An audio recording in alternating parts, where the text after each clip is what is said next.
हरे कृष्णा। ज्येष्ठ मास के शुक्ल पक्ष में आने वाली एकादशी को पांडव निर्जला एकादशी या भीम एकादशी कहते हैं। इस एकादशी के बारे में सभी वैदिक ग्रंथों के रचयिता श्री व्यासदेव जी बताते हैं कि इस निर्जला एकादशी का व्रत रखने से सारे तीर्थों में स्नान करने जितना पुण्य मिलता है और मृत्यु के समय यमदूतों की जगह सुंदर विष्णु के दूत उस व्यक्ति को लेने आते हैं। तो चलिए आज के इस वीडियो में जानते हैं कि इतनी खास निर्जला एकादशी का व्रत कैसे करना चाहिए। इस दिन पूजा के कौन कौन से शुभ मुहूर्त होते हैं, दिन में बिना पानी का उपवास कैसे रखना चाहिए, व्रत का संकल्प कैसे लें, भगवान की पूजा या अभिषेक कैसे करें, संध्या के समय पूजा और जागरण कैसे करें, निर्जला उपवास वाले दिन क्या खा सकते हैं और क्या पी सकते हैं, पूरे दिन क्या करना चाहिए, भगवान की पूजा करने का सही तरीका क्या है और पारण करते वक्त किन किन बातों का खास ध्यान रखना चाहिए। ये सारे सवालों के जवाब आज आपको इस वीडियो में मिलेंगे, तो वीडियो को अंत तक जरूर देखें और अगर आपको अच्छा लगे तो लाइक और अपने दोस्तों के साथ शेयर भी करें। तो चलिए आज का वीडियो शुरू करते हैं।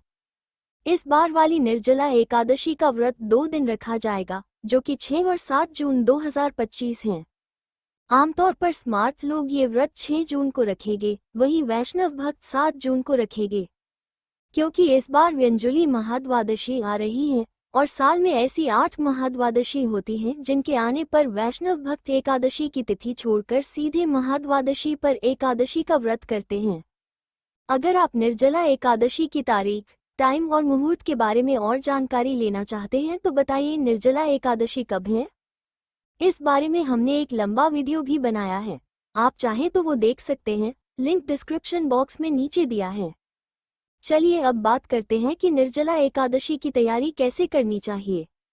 वैदिक नियम के मुताबिक किसी भी एकादशी व्रत की शुरुआत दशमी तिथि से होती है, यानी एक दिन पहले से। तो सबसे पहले दशमी वाले दिन एकादशी का सारा सामान पहले से तैयार रख ले। कोशिश करें कि एकादशी वाले दिन पूरा दिन घर में ही रहें और ठंडी जगह पर रहें। दशमी की रात ज़्यादा भारी खाना खाने से बचें। कोशिश करें कि शाम के टाइम यानी 6 से 7 बजे के बीच खाना खा लो और फिर उससे 2 घंटे के अंदर यानी करीब 9 बजे सो जाओ। तभी अगले दिन एकादशी के दिन जल्दी उठ पाओगे। सोने से पहले भगवान श्री कृष्ण से दुआ मांगो कि वो तुम्हें अगले दिन आने वाली निर्जला एकादशी का सही से पालन करने की ताकत और सही सोच दे। अपने फ़ोन या घड़ी में अलार्म लगा लेना और सोते वक्त फ़ोन बिल्कुल मत छुओ, नहीं तो तुम्हें पता भी नहीं चलेगा कि 9 बजे से 12 बज गए और तुम अब भी जाग रहे हो। 12 बजे सो जाओ, सुबह 4 बजे उठना मुश्किल होगा, इसलिए अपने मन और इंद्रियों को काबू में रखो और जल्दी सो जाओ। संगीत। अब अगले दिन एकादशी पर सुबह ब्रह्म मुहूर्त से पहले उठ जाओ। उत्तर भारत में ब्रह्म मुहूर्त का टाइम लगभग 3:47 होता है। आप अपने इलाके के हिसाब से भी देख सकते हो। अगर ब्रह्म मुहूर्त का टाइम नहीं पता तो कोशिश करो कि लगभग 3:30 बजे उठ जाओ। उठते ही ये श्लोक दोहराओ, कर वस्ते लक्ष्मी कर मूल सरस्वती कर मध्य गोविंदम प्रभाते कर दर्शनम। सबसे पहले भगवान और अपने गुरु को प्रणाम करो, श्रील प्रभुपाद जी को याद करो और उनसे निर्जला उपवास रखने के लिए आशीर्वाद मांगो। देखो, ब्रह्म मुहूर्त से पहले तुम पानी पी सकते हो, इसलिए दांत साफ करना, नहा लेना और ज़रूरत हो तो पानी पी लेना, ये सब ब्रह्म मुहूर्त से पहले कर लो। उसके बाद अपने घर के पूजा वाले कमरे या मंदिर के पास जाओ, उस जगह को साफ करो, अपने गुरु और परम भगवान श्री हरि को याद करते हुए मंदिर के दरवाजे खोलो। रोजाना जैसे तुम विग्रहों की सेवा पूजा करते हो वैसे ही सेवा करो और फिर भगवान का भजन करो। अपने हाथ में गंगाजल लेकर एकादशी का व्रत करने का संकल्प कीजिए। अगर आपके पास गंगाजल नहीं तो कोई भी साफ पानी ले सकते हैं, उसमें गंगा, यमुना, गोदावरी, कावेरी, नर्मदा जैसी पवित्र नदियों का ध्यान करके उनका आवाहन करें। संकल्प करते समय ये मंत्र बोलिए, एकादश्याम निराहार स्थित्वा अहम परेह भोयामी पुंडरीकाक्ष शरणं मे भवाच्युत। इसका मतलब है कि एकादशी के दिन मैं बिना खाना खाए रहूंगा और अगले दिन ही भोजन करूंगा। हे पुंडरीकाक्ष, हे अच्युत, कृपया मुझे अपनी शरण में ले ले। ऐसा करें। संकल्प करने के बाद अब अपने घर में भगवान की मंगला आरती करके पूजा करें। अगर घर पर आवश्यकता अनुसार जल प्रदान करें, धूप, दीप और पुष्प अर्पित करें और यदि संभव है तो उनकी आरती कीजिए। तुलसी पूजा कैसे करनी चाहिए, इस विषय में संपूर्ण तुलसी पूजन का विधि वीडियो हमने बनाया है, वो भी आप हमारे चैनल पर जाकर या फिर डिस्क्रिप्शन से देख सकते हैं। आरती के समय आपको आचमन के लिए थोड़ा सा जल पीना पड़ेगा, तो ये ले सकते हैं, लेकिन ये जल अन्न के एक दाने जितनी बूंद का ही होना चाहिए। अब देखिए, तुलसी देवी की स्थिति सर्वोपरि है, इसलिए तुलसी देवी को एकादशी में जल न देने का कोई भी विधान शास्त्रों में नहीं है, इसलिए आवश्यकता अनुसार उन्हें जल दे सकते हैं, और इस बात का स्पष्टीकरण हम पहले भी कई वीडियोस में कर चुके हैं। तुलसी आरती और पूजा करने के बाद उन्हें प्रणाम करते हुए इस मंत्र का उच्चारण करिए। वृंदाय तुलसी देव्यै प्रियाय केशवस्य च कृष्ण भक्ति प्रदेवी सत्यवतये नमो नमः। इस मंत्र का अर्थ है, हे वृंदे, हे तुलसी देवी, आप भगवान केशव की प्रिया हैं। हे कृष्ण, भक्ति प्रदान करने वाली सत्यवती देवी, आपको मेरा बारंबार प्रणाम है।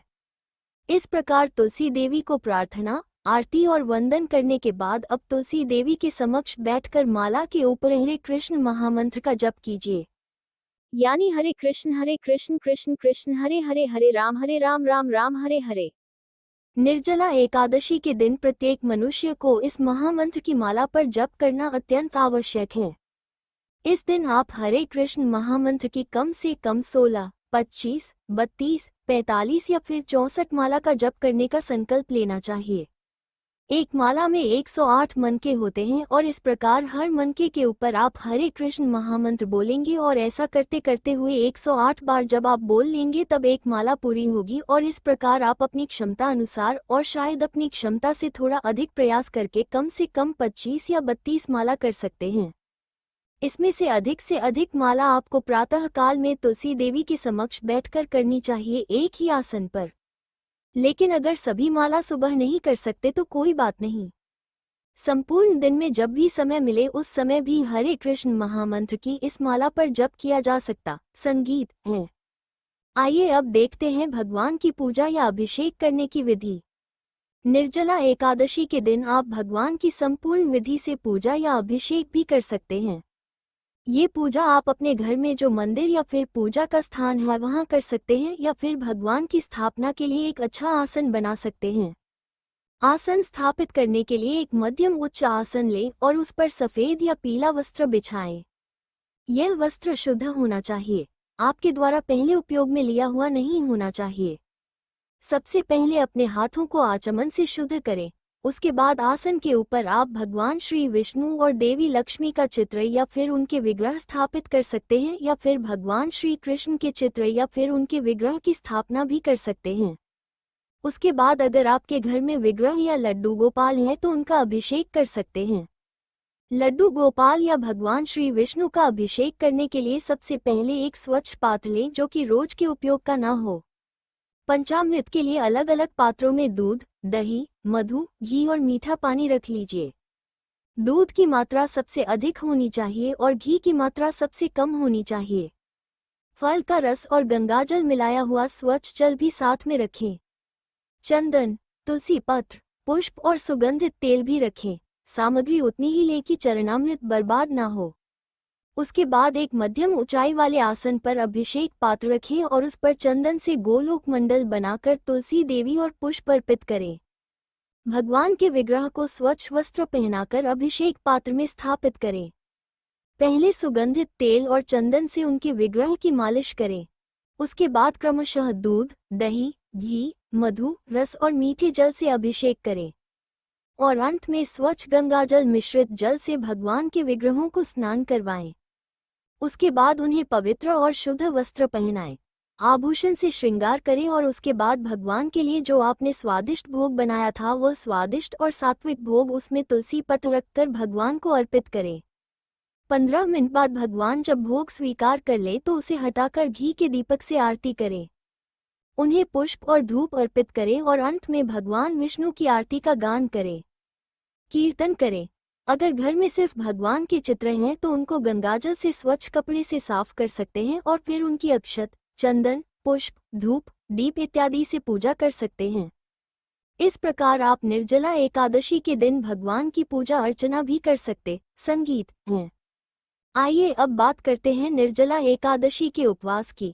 तो निर्जला एकादशी के दिन अन्न के साथ साथ जल का भी त्याग करना होता है, इसलिए इस उपवास को निर्जल उपवास कहते हैं। संपूर्ण दिन किसी भी प्रकार का अन्न, जल, दूध या फिर अन्य कोई भी पेय पदार्थ नहीं लिया जाता। लेकिन हाँ, आप भगवान को भोग अवश्य लगा सकते हैं, क्योंकि भगवान तो निर्जला नहीं करते हैं ना। इसलिए तो जो व्यक्ति बीमार हैं, वृद्ध हैं, बच्चे हैं, गर्भवती महिलाएं हैं या फिर स्तनपान कराने वाली माताएं हैं, उन्हें बिना जल के निर्जला एकादशी नहीं करनी चाहिए। हाँ, उन्हें क्या करना चाहिए? तो अधिक से अधिक मात्रा में उन्हें हरे कृष्ण महामंत्र का जप करना चाहिए। यह उनके निर्जला उपवास के समकक्ष होगा। उन्हें श्रीमद् भागवतम और भगवत गीता जैसे ग्रंथों का पाठ करना चाहिए और हरि कथा का श्रवण करना चाहिए। प्रत्येक व्यक्ति को अपने स्वास्थ्य को ध्यान में रखते हुए अपनी विवेक बुद्धि का उपयोग करके इस व्रत को रखना चाहिए, क्योंकि इस व्रत में सबसे महत्वपूर्ण है अपनी चेतना को अधिक से अधिक भगवान श्री कृष्ण के चिंतन में लगाना। अगर कोई व्यक्ति संपूर्ण दिन बिना जल के रह लेता है लेकिन शाम को ऐसा लगता है कि अब पानी लेना पड़ेगा और नहीं लिया तो स्वास्थ्य खराब हो जाएगा, तो फिर संध्या के समय में आप भगवान से प्रार्थना करके उन्हें अर्पित किया हुआ जल ले सकते हैं। लेकिन जितना हो सके उतना अधिक से अधिक प्रयास करके निर्जला व्रत अवश्य रखना चाहिए। जैसा कि हमने बताया कि अगर आपके घर में वृद्ध, बच्चे, बीमार या फिर गर्भवती माताएं हैं जो बिना जल और भोजन के नहीं रह सकते, तो उनके लिए आप अधिक से अधिक फलों का रस जैसे कि मैंगो शेक, बनाना शेक, चीकू शेक या फिर किसी भी फल का रस, ये सब बनाकर दे सकते हैं। उसमें आप ड्राई फ्रूट्स डालकर भी दे सकते हैं या फिर एकादशी प्रसाद बनाकर भी उन्हें खिला सकते हैं। लेकिन किसी भी स्थिति में निर्जला एकादशी के दिन आपके घर में अन्न नहीं बनना चाहिए। ना आपको लेना है और ना ही घर में किसी को देना है। इस बात का अवश्य ध्यान संगीत रखें। चलिए अब बात करते हैं कि पूरे दिन निर्जला एकादशी के दिन क्या करेंगे। तो संपूर्ण दिन के दौरान और विशेषकर दोपहर के समय में स्वयं को अधिक गर्मी वाले स्थानों से दूर रखिए। अपने शरीर को जितना ठंडा रखेंगे उतना आपके लिए निर्जला व्रत रख पाना आसान होगा। भक्तों के साथ मिलकर श्रीमद् भागवतम के 10वें स्कंद से भगवान श्री कृष्ण की बाल लीलाएं पढ़ सकते हैं। प्रमाणभूत वक्ता से भगवान की लीला कथा सुन सकते हैं। इस दिन आप कुछ भक्त साथ मिलकर या फिर मंदिर में बैठकर विष्णु सहस्त्रनाम, नरसिंह कवच, श्री राधा कृपा कटाक्ष स्तोत्र, ब्रह्म संहिता इत्यादि स्तोत्रों का पाठ कर सकते हैं, कीर्तन कर सकते हैं या फिर संपूर्ण भगवत गीता के श्लोकों को पढ़ सकते हैं। अगर गर्मी ज़्यादा लग रही है या फिर नींद आ रही है तो ठंडे पानी से स्नान कर लीजिए। अगर अब आपको मोबाइल या टीवी की भी याद आ रही है तो आप हमारे चैनल पर आध्यात्मिक आनंद देने वाले बहुत सारे वीडियोस हैं, जैसे कि कृष्णायन की कथा सीरीज यानी भगवान कृष्ण की बाल लीलाओं वाली एनिमेशन कथा श्रृंखला, जगन्नाथ जी की सुंदर और मधुर ऐसी बहुत सारी कथाएं, श्रीमद् भागवतम की कथाएं, भगवान के भक्तों की कथाएं, भक्त दर्शन श्रृंखला में इत्यादि सभी चीजों को देख सकते हैं। लेकिन ध्यान रहे इनको देखते देखते आपका मन और आपके हाथ की उंगलियां कहीं और भटक ना जाए। इस बात का जरूर ध्यान रखिएगा। अब संध्या के समय भगवान के समक्ष और तुलसी देवी के समक्ष घी का दीपक प्रज्वलित करें, अगरबत्ती करें और परिवार के साथ बैठकर हरे कृष्ण महामंत्र का कीर्तन करें। अगर आपके पास घर में करतार या मृदंग है तो उसके साथ कीर्तन करें, सबसे अच्छा होगा। अगर नहीं है तो आप बिना उसके भी कीर्तन कर सकते हैं। उसके बाद भगवान को संध्या भोग अर्पित करें और रात्रि में उन्हें शयन करवाएं। संगीत, अगर आप निर्जला एकादशी के दिन संपूर्ण रात्रि जागरण कर सकते हैं तो ये सर्वोत्तम है, क्योंकि हमारे शास्त्रों में एकादशी व्रत विधि में जागरण का भी विशेष महत्व बताया गया है। जो भी व्यक्ति एकादशी व्रत का पालन करने के बाद रात्रि में जागरण करता है उसके ऊपर परम भगवान श्री हरि की विशेष कृपा होती है। तो अगर जागरण कर रहे हैं तो प्रयास करें कि हरे कृष्ण महामंत्र का जाप करें या कीर्तन करें या फिर भक्तों के साथ मिलकर भागवत श्रवण करें। आध्यात्मिक चर्चा कर सकते हैं, आध्यात्मिक गेम्स खेल सकते हैं, लेकिन मोबाइल के साथ या मूवीज के साथ जागरण मत कीजिएगा, उसका कोई लाभ नहीं होगा। इससे अच्छा होगा कि आप विश्राम करें। लेकिन अगर आपको लग रहा है कि अब आप अधिक जागरण नहीं कर पाएंगे तो कोई बात नहीं, आप विश्राम भी कर सकते हैं। भगवान का स्मरण करते हुए विश्राम कर लें। लेकिन अगले दिन प्रातः काल में फिर से ब्रह्म मुहूर्त में उठ संगीत जाएं। अगले दिन फिर से प्रातः ब्रह्म मुहूर्त में उठने के बाद स्नान इत्यादि सस्वच्छ हो जाए। उसके बाद भगवान की मंगला आरती कीजिए। अगर आप 6 तारीख को निर्जला एकादशी कर रहे हैं तो उसका पारण आपको करना होगा 7 तारीख को। लेकिन 7 तारीख को पारण करने का समय आपको दोपहर में मिल रहा है, सुबह में नहीं, और वो समय है दोपहर 1:44 से लेकर 4:31 के बीच में। इस समय में आप पारण कीजिए। और अगर आप 7 तारीख को वैष्णव निर्जला एकादशी व्रत रख रहे हैं तो उसका पारण आप कर सकते हैं 8 तारीख को सुबह 5:23 से लेकर 7:17 के बीच में। पारण के लिए सबसे पहले किसी सुयोग्य ब्राह्मण को अपनी क्षमता अनुसार दान दीजिए। अगर संभव है तो घर पर बुलाकर उन्हें भोजन दे सकते हैं या फिर आप मंदिर में जाकर जल का घड़ा रख सकते हैं। जिसने निर्जला एकादशी व्रत किया है उन्हें जल, गुड़ पानी, नींबू पानी, नारियल पानी इत्यादि पिलाकर उन्हें पारण करवा सकते हैं। और अंत में अपने इस एकादशी व्रत को भगवान को अर्पित करते हुए उनसे प्रार्थना करते हुए पारण कर सकते हैं। अगर आपने बिना जल के एकादशी व्रत किया है तो आप भी जल लेकर एकादशी व्रत का पारण कर सकते हैं। पारण करते समय सबसे पहले इस मंत्र का उच्चारण कीजिए। अज्ञान तिमिरधस्य वतेनाने न केशव प्रस मुखोक्त्वा ज्ञान दृष्ट प्रदोभव, अर्थात मैं अज्ञानता के अंधकार में हूँ। हे केशव, हे प्रसन्न मुख भगवान, इस दोष रहित व्रत से प्रसन्न होकर कृपया मुझे ज्ञान चक्षु और आपकी भक्ति प्रदान करें। इस प्रकार प्रार्थना करने के साथ साथ भगवान से ये भी कहें कि हे प्रभु, मैंने इस निर्जला व्रत का पालन करने का पूर्ण प्रयास किया था, लेकिन अगर उसमें मुझसे कोई भी त्रुटि रह गई हो, कोई भी शारीरिक या मानसिक दोष रह गया हो, तो उसके लिए मुझे क्षमा कीजिएगा। इस प्रकार क्षमा प्रार्थना करने के बाद अब आप अपना निर्जला एकादशी व्रत खोल सकते हैं। जिसने निर्जल उपवास किया है उन्हें पारण के समय में सिर्फ थोड़ा सा ही जल लेना चाहिए और उसमें भी नींबू पानी, गुड़ का पानी, नारियल पानी यह सब लेना अच्छा रहेगा। क्योंकि अगर एकदम से आप भारी अन्न युक्त भोजन लेंगे तो हो सकता है कि आपके पाचन की प्रक्रिया थोड़ी मंद पड़ जाए और शरीर अस्वस्थ महसूस करे। वैसे निर्जला एकादशी का पारण थोड़ा अलग किया जाता है। अगर आप चाहते हैं कि इस विशेष पारण के ऊपर एक विस्तृत वीडियो बनाई जाए तो हमें नीचे कमेंट बॉक्स में लिखकर बताइए। आपकी अगर इच्छा हुई तो हम निर्जला एकादशी का पारण विशेष रूप से कैसे करना चाहिए जिससे कि आपका स्वास्थ्य भी ठीक रहे और आपको निर्जला एकादशी का संपूर्ण फल भी मिल जाए, इस विषय पर एक विस्तृत जानकारी युक्त वीडियो हम लेकर आएंगे जो आपके लिए बहुत ही उपयोगी और प्रैक्टिकल रहेगा। तो यह आप हमें नीचे कमेंट बॉक्स में लिखकर बता सकते हैं। तो ये थी आने वाली पांडव निर्जला एकादशी की संपूर्ण व्रत विधि। हमें आशा है कि आज के इस वीडियो को सुनकर लगभग आपके सभी प्रश्नों के उत्तर आपको मिल गए होंगे। अगर और भी कोई प्रश्न है तो वही नीचे कमेंट बॉक्स में लिखकर बताएं। और हाँ, इस बार हम पौराणिक ग्रंथों से और भी बहुत सारी कथा लेकर आने वाले हैं। उन सबको सुनने के लिए देख लीजिए। याद से आपके अपने चैनल उपदेश शास्त्रकम को सब्सक्राइब करके रख लीजिए। नोटिफिकेशन ऑन रखिए। उसका लिंक नीचे डिस्क्रिप्शन बॉक्स में मिल जाएगा और हम आपसे मिलेंगे इसी निर्जला एकादशी से जुड़ी एक और महत्वपूर्ण जानकारी के साथ बहुत जल्द। हरे कृष्णा।